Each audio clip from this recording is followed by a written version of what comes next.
Disney has released its newest live-action remake, Snow White. This movie has gone through reshoots and reshoots, and finally we have this movie out. It has some controversy around it with Rachel Zegler, but we're going to toss that aside and just talk about the movie on its own. How is Snow White?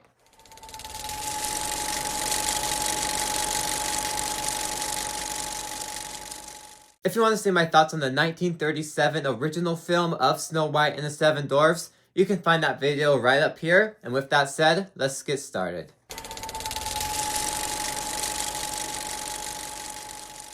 Now, although this is the most controversial part of the film, Rachel Zegler is probably the best part of this entire movie. The girl knows how to sing. We saw that in Hunger Games, we see it in West Side Story. Rachel Zegler knows how to sing. When she starts singing, it sounds beautiful because she knows how to sing and she brings Snow White's character to life because of that.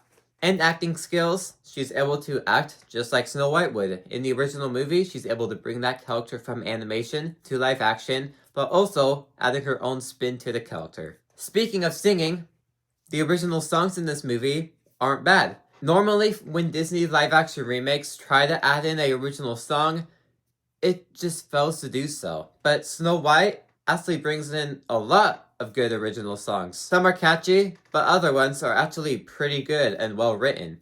And this is definitely one of those Disney live-action remakes where it has better original songs in it. And one of my favorite parts about the movie are the original songs. Now Gal Gadot. This is the part where I'm like, tweets on Twitter say this is her worst performance ever. I disagree strongly. I do not think she's a bad actor at all. No, I mean, like, yes, she has her moments where she can't act. Kalel, no! But overall, she's not a bad actress. In this movie, she's able to bring the character of the evil queen to life.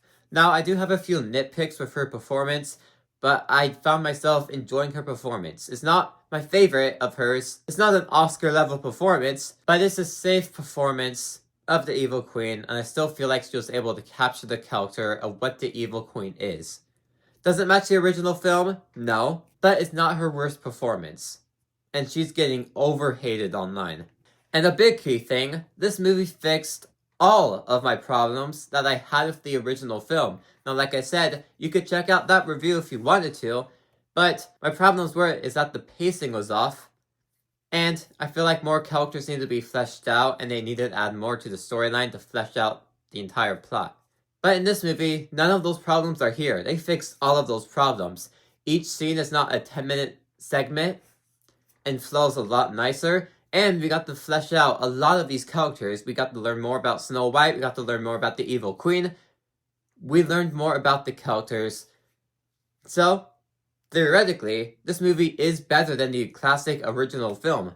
But I did say theoretically because, yes, it fixed a lot of my problems that I had with the original film. It also introduced a whole lot of new problems that I have with this film. A lot more problems, in fact.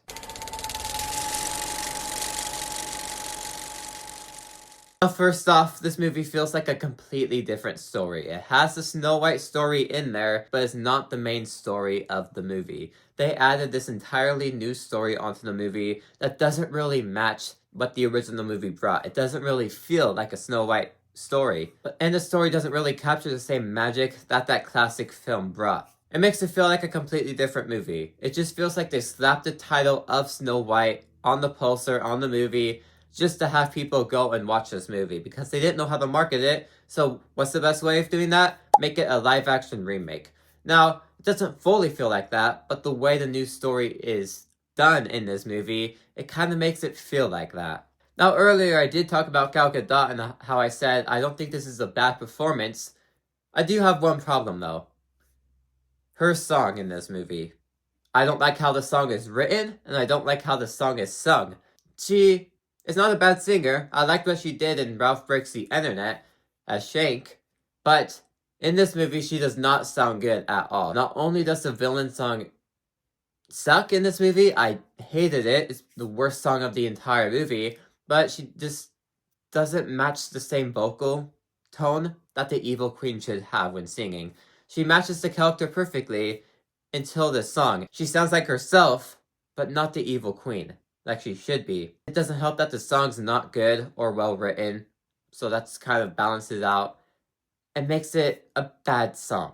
Now, I do think the first hour of this movie is solid, but the second half of the movie is a bit rough. Particularly because that's when the new story started unraveling the most, where it started getting paid off.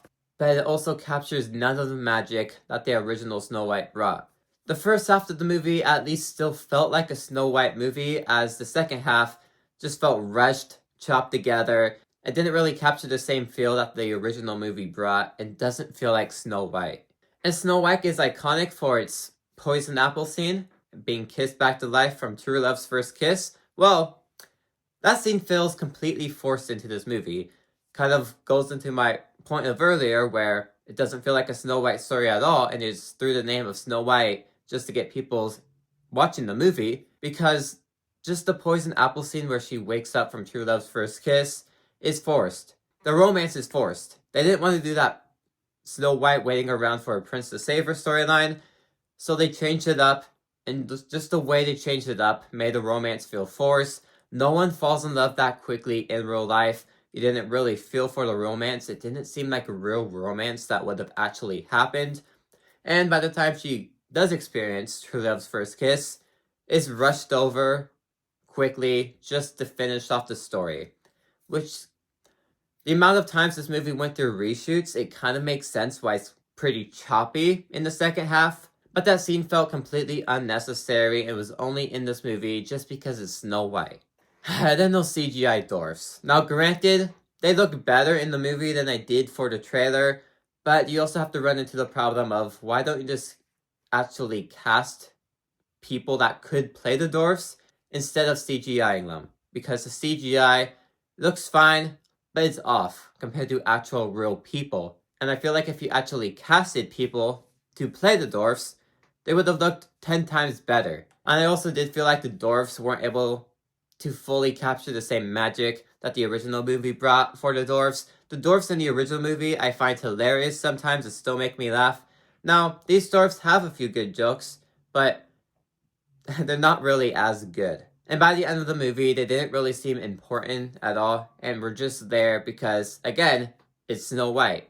And if this wasn't a live-action remake, there is plenty of stuff you could have taken out of this movie. It's only in there because it's a live-action remake. On the story level, it makes no sense. But to get butts in seats, you have to make it a live-action remake. Now, although the live-action remake of Snow White is still able to capture some magic that the original movie brought, and when you're actually on the scenes that make the original movie iconic, is some of the better moments of the movie still falls flat from the added storyline that did not need to be added into the movie.